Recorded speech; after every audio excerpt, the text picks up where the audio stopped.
안녕하세요. 오직 여러분들의 아름답고 건강한 코만을 생각하는 오직코 윤현철 원장입니다. 오늘은 수술을 했을 때 과연 내가 이쁘고 아름다운 코가 될 수 있을지, 아니면 제 코가 수술을 했을 때 좀 어려운 코인지, 그런 것들 되게 많이 궁금해 하실 텐데요. 과연 수술을 받았을 때 수술하기에 좀 결과가 잘 나올 수 있는 코, 수술하기에도 어렵고 그다음 결과가 좀 기대치에 못 미칠 수 있는 코, 그런 것들이 어떤 게 있는지 한번 말씀을 드리겠습니다. 코 수술을 하는 데 있어 가지고 우리가 가장 많이 하는 것은 볼륨의 변화일 거예요. 너무 작은 코, 낮은 코, 너무 큰 코, 매부리, 볼륨의 변화를 줄 수 있는 건데, 코로 변화를 줄 수 있는 거, 볼륨에 자기가 가지고 있는 코의 볼륨의 한 20% 정도 생각하시면 될 것 같습니다. 너무 작고 낮고 들려있는 코를 아주 크고 높고 화려하게 변화시키는 건 어려워요. 그 다음에 아주 크고 뭉툭한 코를 20% 이상 아주 얇고 작게 줄이는 거 역시 어렵습니다. 대략적으로 자기가 코를 만져보시면 알 수 있을 거예요. 이렇게 이제 늘어나는 정도. 어떤 분들은 코를 꽉 잡아봤을 때 피부 조직이 두꺼우셔가지고 딱 만졌을 때 줄어들지 않는 거, 고무 지우개를 손으로 꽉 쥐고 있는 듯한 느낌, 그거는 피부 진피라고 그러는데요. 진짜 피부, 그게 두꺼운 겁니다. 그런 거는 그 부분을 얇게 할 경우에는 뭐 피부가 울퉁불퉁해진다든지 또는 피부 괴상화가 된다든지 그런 여러 가지 문제가 있기 때문에 그 부분은 저희가 줄일 수 없어요. 한계가 있는 부분입니다. 그렇기 때문에 그 이상을 기대를 한다는 거는 조금 어려울 수 있고요. 그 다음에 또 아주 작은 코를 높고 화려하게, 그거는 좀 어려워요. 그러면은 한 20% 정도. 그런데 그 20% 변화라는 거는 진짜로 얼굴에 있어가지고 인상에 변화를 줄 수 있는 부분입니다. 그렇기 때문에 자기가 그냥 자의적으로 나는 코가 딱딱해서 안 될 것 같아, 나는 늘어나지 않아서 안 될 것 같아, 그렇게 판단하시기보다는 매원하셔가지고 상담을 받아보시는 거죠. 그러면은 이제 제가 이렇게 말씀드릴 겁니다. 뭐 만져보고 늘어나는 거 당겨보고,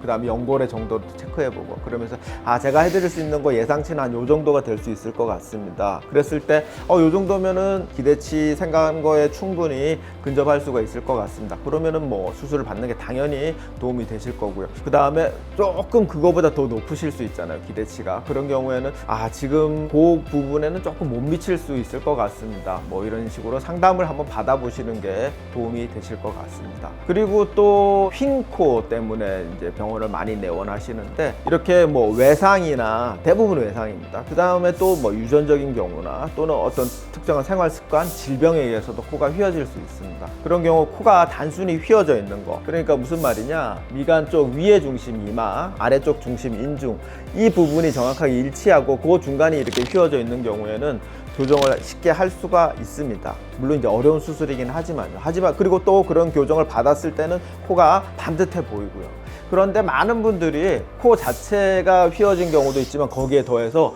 얼굴이 이렇게 틀어진 경우, 안면 비대칭이라고 그러죠. 그런 경우가 꽤 많습니다. 그런 분들이 보시면 이렇게 이제 내원하셨을 때도 한 6시 5분이라고 그러죠. 고개가 약간 이렇게 틀어져 있다든지, 보면 눈 높이가 좀 다르다든지, 입꼬리가 다르다든지, 광대, 사각턱의 위치가 좀 다르다든지, 그런 차이를 찾아볼 수가 있습니다. 그러면은 제가 이렇게 얼굴을 맞춰서 보면 제 얼굴이 이렇게 틀어져 있네요 라고 얘기를 합니다. 그런 분들이 또 아래 이마 쪽, 그리고 인중 쪽에 이 중심축, 이 축이 틀어져 있어요. 그러니까 그런 경우에는 저희가 이마에 맞춰서 이렇게 내리면 인중을 벗어나게 되고, 인중 쪽에서 위로 올라가게 되면 여기 미간 쪽에서 틀어지게 됩니다. 그러면은 어떻게 해야 되느냐, 이걸 100% 똑바로 잡는다는 건 어렵고요. 어떤 부분이 우리가 일상적으로 본인이 그 자세를 취했을 때 가장 덜 휘어 보이게 하느냐, 그 정도 선에서 맞춥니다. 만약 고개를 약간 6시 5분으로 이렇게 하고 다니시는 분이 있다면 이게 맞는 거예요. 코가 이렇게 하는 것보다는 이렇게. 그리고 또 어떤 분들은 턱이 약간 이렇게 가 있는 분들이 있습니다. 그런 경우에는 코를 이렇게 맞추시는 게 아니고 약간 이쪽으로 좀 맞춰줘야 되는 겁니다. 그러면 턱이랑 안 맞잖아요. 안 맞습니다. 그런데 우리가 이전에 비해서는 훨씬 더 반듯해 보이는 그런 효과를 노릴 수 있는 겁니다. 그런 경우에는 진짜 100% 이렇게 맞출 수는 없는 거거든요. 네, 오늘은 수술하기 쉬운 코, 어려운 코, 그리고 또 휘어진 코 같은 경우 있어가지고 어느 정도 우리가 똑바로 맞출 수 있는지, 그런 부분에 대해서 자세한 설명을 드렸습니다. 감사합니다.